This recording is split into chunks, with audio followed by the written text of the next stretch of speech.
Hello दोस्तों, आपका स्वागत है मेरे YouTube चैनल में। आज हम इस वीडियो में क्लास 8 के मैथमेटिक्स के 4 चैप्टर फुल कंप्लीट करेंगे। थ्योरी के साथ साथ क्वेश्चंस भी करेंगे। Rational number, linear equation in one variable, algebraic expression and identities और फैक्टराइजेशन। तो जो हमारा क्लास 9 का एंट्रेंस एग्जाम देते हैं आप जामिया मिल्लिया इस्लामिया में, जो उसका सिलेबस होता है हमारा वो फुल क्लास 8 पे बेस्ड होता है, सीबीएसई के सिलेबस पे। तो इस चैनल पे आपको फुल प्रिपरेशन कराई जाएगी जामिया मिल्लिया इस्लामिया के क्लास 9 के एंट्रेंस एग्जाम के लिए। ये पहला सेशन है, 4 सेशन और होंगे जिसमें फुल प्रिपरेशन हो जाएगी आपकी। तो इस चैनल पे बने रहें, चैनल को सब्सक्राइब कर दें। बहुत सारे स्टूडेंट्स को डाउट रहता है कि वो अपने प्रिपरेशन कौन से बुक से करें।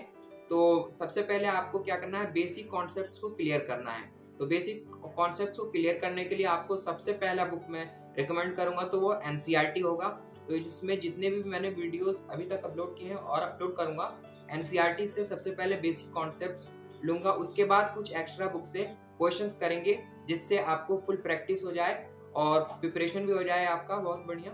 तो बिना किसी देरी के साथ वीडियो को स्टार्ट कर रहा हूँ। तो सबसे पहले हम करेंगे रैशनल नंबर। चैप्टर फर्स्ट है ये हमारा क्लास 8 के मैथमेटिक्स। सबसे पहले हम रैशनल नंबर करेंगे। तो अब हम देखते हैं यहाँ पे रैशनल नंबर। तो सबसे पहले हमारा टॉपिक है रैशनल नंबर, फर्स्ट चैप्टर है हमारा, इसी को कंप्लीट करेंगे। तो सबसे पहले हम बेसिक कॉन्सेप्ट्स क्लियर करते हैं। रैशनल नंबर होता क्या है, what is a rational number. तो अब देखते हैं रैशनल नंबर क्या होता है। In maths a rational number is a type of real number which is in the form of pq where q is not equal to 0.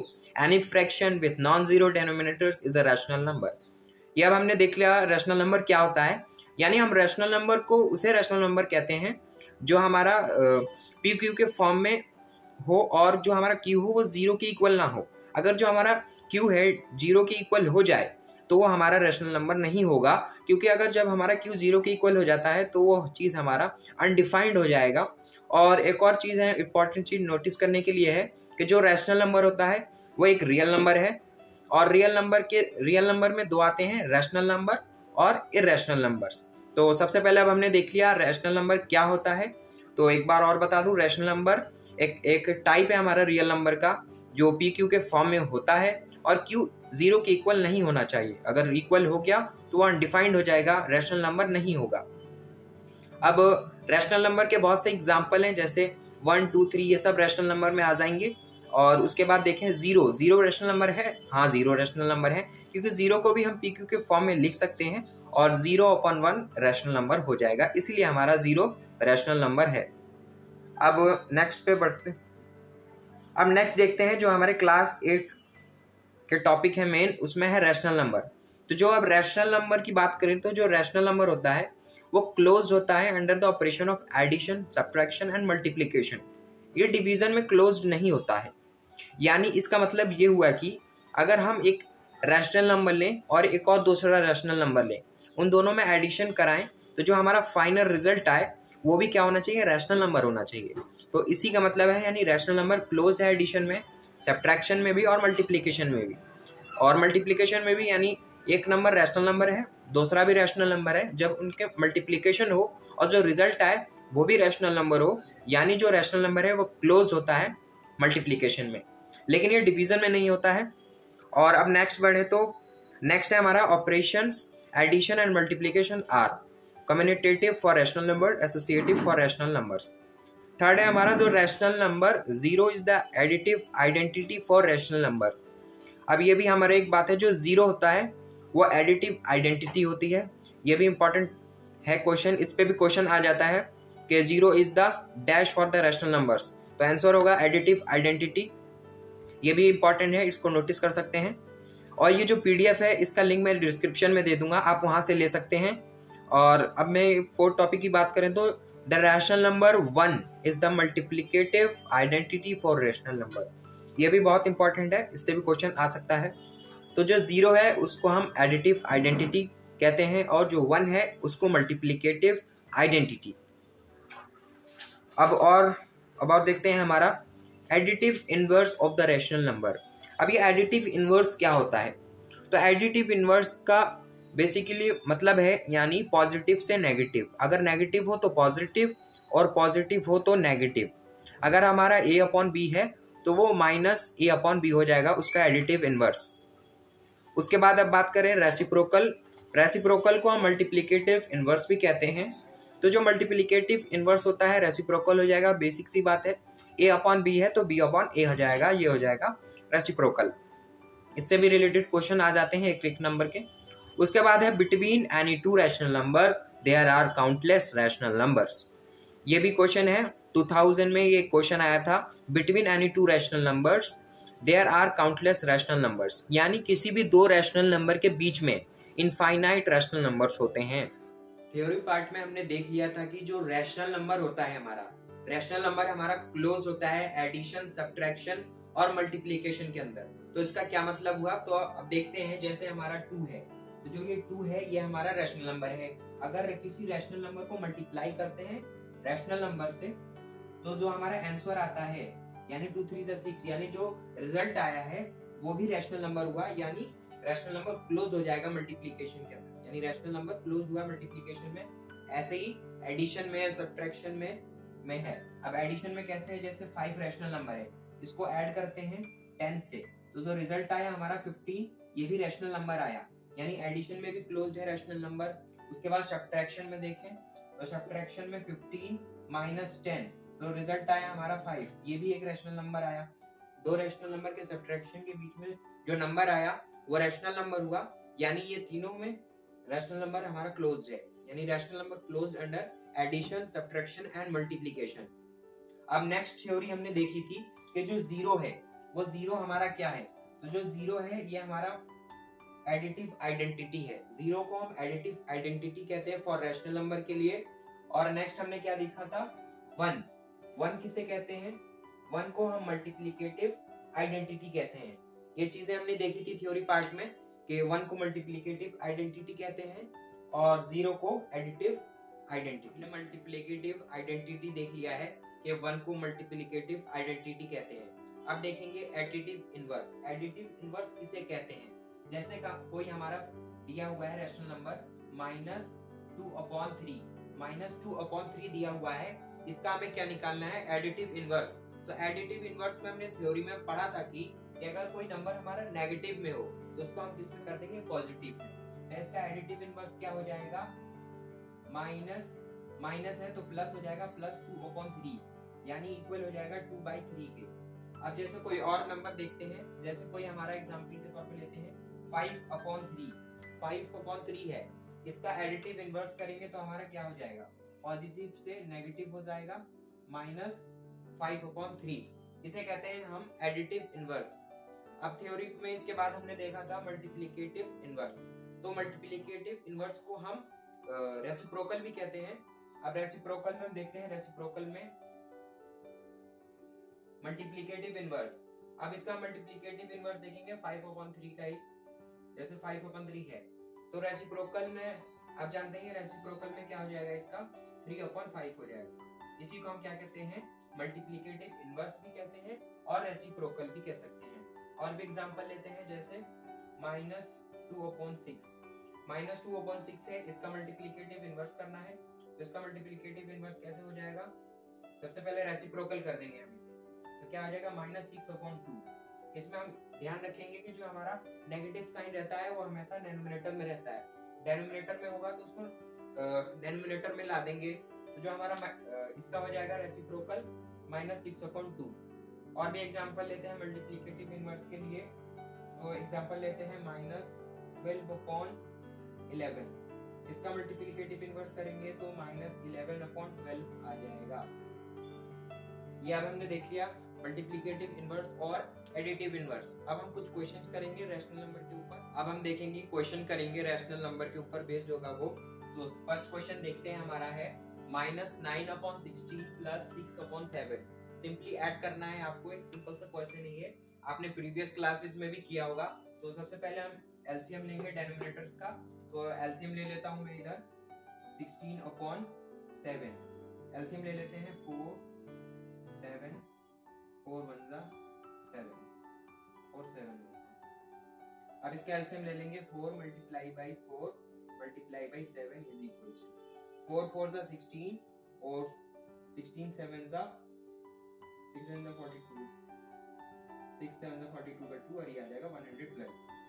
67 112 यानी LCM आ गया 112। अब इसको आपको क्या करना है, इसमें करना है अब 9/16 है। अब इसको मल्टीप्लाई करेंगे, किससे किया मल्टीप्लाई, 7 से। फिर भी 7 से मल्टीप्लाई करेंगे तो डिनोमिनेटर इक्वल हो जाएगा आपका 112, इक्वल हो गया 9 7 हो जाएगा 63 नेगेटिव में। अब आपको ऐसा भी इसके साथ कर लेना है, ये है 6/7। अब आपको कन्वर्ट करना है, इसको डिनोमिनेटर इक्वल करना है 112 के इक्वल, तो मल्टीप्लाई कर देंगे इसको 16 से, इसको मल्टीप्लाई कर देंगे 16 से। अब नीचे कर लेते हैं, आ जाएगा 112 और ये ऊपर आ जाएगा, ये आ जाएगा आपका 96। अब इसको ऐड करना है, जब हमारा डिनोमिनेटर सेम हो जाता है तो हम सिंपली ऐड कर देंगे। तो नीचे मैं ऐड कर देता हूँ -63/112 प्लस 96/112 प्लस माइनस तो माइनस हो जाएगा सिंपली। अब इधर क्या करते हैं, लिख देंगे 112 और 96 में से माइनस कर देंगे 63, तो आंसर आ जाएगा 96 - 63। 6 में से 3 और ये आ जाएगा 3। अब हमारा पॉजिटिव का साइन बड़ा है तो पॉजिटिव का साइन आ जाएगा, तो 33/112 इसका आंसर आ गया। सिंपली ऐसे किया जाएगा, और आपको इसको सिंपलेस्ट फॉर्म में भी कर सकते हैं, जिसको हम स्टैंडर्ड फॉर्म कहते हैं। तो इसको और भी सिंपलेस्ट फॉर्म करेंगे, 3 से डिवाइड करेंगे, 3 11 सा, और 3 से डिवाइड कर देंगे, इसको हो जाएगा 3 से डिवाइड 1 1 2। हाँ, ये 3 से सिंपलेस्ट फॉर्म में ये नहीं हो पाएगा, अब यहीं पे रुक जाएगा। एक हमारा शॉर्ट ट्रिक है चेक करने का कि 3 से डिविजिबल है या नहीं, तो ये 3 से डिविजिबल नहीं है। 2 में 1 प्लस करेंगे 4 और 1 प्लस करेंगे 5, तो जो हमारा 5 है वो 3 के टेबल में नहीं आता, यानी 3 से डिविजिबल नहीं है। तो इसको हम सिंपली ऐसे लिख देंगे 33/112। ये हो गया आपका। अब मैंने ये सेकंड क्वेश्चन लिया है, ये बेसिक क्वेश्चंस है, मल्टीप्लिकेशन का है। अभी पहले हमने एडिशन देखा था, अब ये मल्टीप्लिकेशन से क्वेश्चन है, सिंपली मल्टीप्लाई करना है। बहुत ही बेसिक क्वेश्चन है, आपने प्रीवियस क्लासेस में भी किया होगा। तो सिंपली क्या करना है, क्वेश्चन क्या है, 36/54 मल्टीप्लाई बाई 9/8। अब इसको क्रॉस मल्टीप्लिकेशन से किया जाता है, सिंपलेस्ट फॉर्म में भी करके कर सकते हैं, लेकिन क्रॉस मल्टीप्लाई इस्तेमाल कर रहा हूं मैं। 9 1 जा और 9 6 जा 54, इसमें 4 के टेबल से कर लेते हैं, 4 9 जा एंड 4 2 जा। अब इसमें सिंपली मल्टीप्लाई कर लेंगे, 9 1 जा और 6 2 जा 12। अभी और सिंपलेस्ट फॉर्म में हो जा रहा है हमारा ये फ्रैक्शन, तो इसको और सिंपलेस्ट फॉर्म में हम कर लेंगे, जैसे 3 के टेबल से 3 3 जा एंड 3 4 जा, आंसर आ जाएगा 3/4। सिंपलेस्ट फॉर्म में इसको हम कर लेंगे। सिंपलेस्ट फॉर्म को हम स्टैंडर्ड फॉर्म भी कहते हैं। अगर आपका जो आंसर हो खत्म हो जा रहा हो तो उसको सिंपलेस्ट फॉर्म में भी करेंगे। तभी जैसे किसी भी जैसे कोई क्वेश्चन दिया होता है और जो ऑप्शंस में उसके आंसर होते हैं वो हमारा सिंपलेस्ट फॉर्म में होता है, तो हमें सिंपलेस्ट फॉर्म में करना जरूरी होता है। तो सिंपलेस्ट फॉर्म में कर लिया, आंसर आ गया हमारा। अब जो मैंने ये तीसरा क्वेश्चन लिया है, थोड़ा सा मैंने इसमें लेवल अप किया है। ये क्वेश्चन मैंने दूसरे बुक से लिया है, एनसीईआरटी से नहीं लिया है। तो अब इस क्वेश्चन को देखते हैं कैसे करना है। अब इसका देखते हैं क्वेश्चन क्या कह रहा है। तो 0.00027 और पावर है 1/3, तो इसको हमें सिंपलेस्ट फॉर्म में कन्वर्ट करना है। तो अभी पावर को नहीं देखते हैं, सबसे पहले अभी हम इस पे फोकस करते हैं कि इसको कैसे सिंपलेस्ट कर सकते हैं। तो अब हमारा है 0.00027 है। अब इसको हम सिंपलेस्ट फॉर्म में कैसे लिख सकते हैं, हाँ लिख सकते हैं। अब जैसे लिख लेंगे, जैसे अब हम कोई एग्जांपल लेके मैं बताता हूँ। जैसे हमारा दिया होता है 0.2, तो इसको कैसे लिखते हैं हम, 2/10। इसको ऐसा भी लिख सकते हैं, फ्रैक्शन में भी लिख सकते हैं हम। 0.2 को 2/10 में भी लिख सकते हैं। इसको करेंगे तो हमारा आंसर 0.2 ही आएगा। तो ऐसे ही क्या है हमारा, इसको भी हम फ्रैक्शन में लिख सकते हैं। तो फ्रैक्शन में कैसे लिखेंगे, कितने जीरोस हैं, 2 2 4 2 6, 6 डिजिट है। तो हम क्या करेंगे, अब इसको कैसे लिखेंगे, 27 अपॉन में लिखेंगे, फिर कितने डिजिट थे, जितने भी डिजिट होंगे उतने जीरोस आ जाएंगे। यहाँ पे 6 डिजिट थे, 6 जीरोस आ गए, 6 जीरोस आ गए। कितने जितने भी डिजिट होंगे उतने जीरोस आ जाएंगे, 3 और 3। तो तो कितने डिजिट थे, 6 डिजिट थे, तो 6 जीरो हो जाएगा। एक और एग्जांपल के थ्रू मैं बताता हूँ आपको। जैसे यहाँ पे क्वेश्चन दिया होता है 0.003, तो इसको आप कैसे फ्रैक्शन में लिखते हैं, 3 और कितने डिजिट है, 1 2 3, 3 डिजिट है, तो नीचे क्या आ जाएगा, 1000 आ जाएगा। जितने भी डिजिट यहाँ पे रहेंगे पॉइंट के उस तरफ, तो उतने ही जीरोस आ जाएंगे हमारे डेनोमिनेटर में। इसको डिवाइड करने पे हमारा इतना ही आएगा। तो अब इस पे क्या है, इस पे पावर है हमारा 1/3, इस पे है हमारा पावर 1/3। इसको करना है हमें सिंपलेस्ट फॉर्म में। हमने इसको फ्रैक्शन में ले लिया, सबसे पहले क्या किया, उसके बाद पावर ले लिया हमने 1/3, यानी इसको हम ऐसे भी लिख सकते हैं सिंपलेस्ट फॉर्म में। अब इसको और सिंप्लीफाई करना है, कैसे करेंगे। अब हमने देखा था कि जो हमारा पावर, अगर हमारा हमने देखा था क्या है, लॉ है हमारा A/B, इस पे पावर होता है हमारा, पावर होता है n, तो ये कैसे हो जाता है हमारा AN/BN। तो सेम चीज हमें लॉ इस पे इस्तेमाल करनी है। 27 है, 27 पे पावर 1/3 और नीचे ही ऐसे करना है, क्या है, 6 जीरोस हैं, 6 जीरोस और इस पे पावर 1/3। अब आप कुछ देख रहे होंगे कि जो ये 27 है, ये 27 हमारा 3 का क्यूब होता है। 27 आपने क्यूब भी याद किए होंगे, क्यूब भी बहुत इंपॉर्टेंट है। ये क्लास 8 का चैप्टर है क्यूब एंड क्यूब रूट्स, उसमें आपको क्यूब याद करना पड़ेगा। तो 3 है, इसका 27 3 का क्यूब है, तो 3 आ गया। अब इसके ऊपर भी हमारा पावर है 1/3 पावर है। अब इसको सबसे पहले सिंप्लीफाई कर लेते हैं।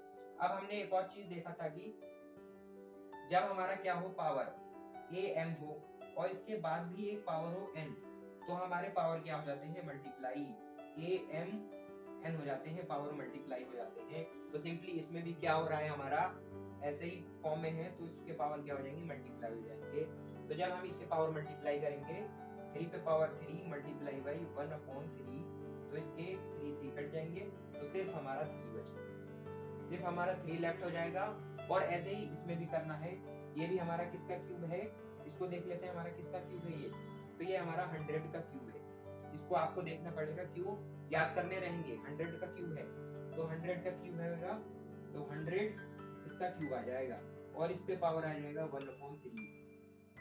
100 का क्यूब है, कितने जीरोस आ जाएंगे, 1 2 3 पेयर में, तो 100 का क्यूब आ गया। अब इसमें भी सेम वही लॉ अप्लाई करेंगे, am ब्रैकेट n, तो क्या करना रहेगा, पावर को मल्टीप्लाई करना रहेगा। तो इसमें भी मल्टीप्लाई करेंगे सेम चीज, तो ये 3 से 3 कट जाएगा, तो इसमें सिंपली क्या आ जाएगा, हमारा आंसर आ गया। सिंपली यहाँ पर मैं लिख देता हूँ, आंसर क्या आ गया हमारा, ऊपर आ गया था 3 और नीचे आ गया 100।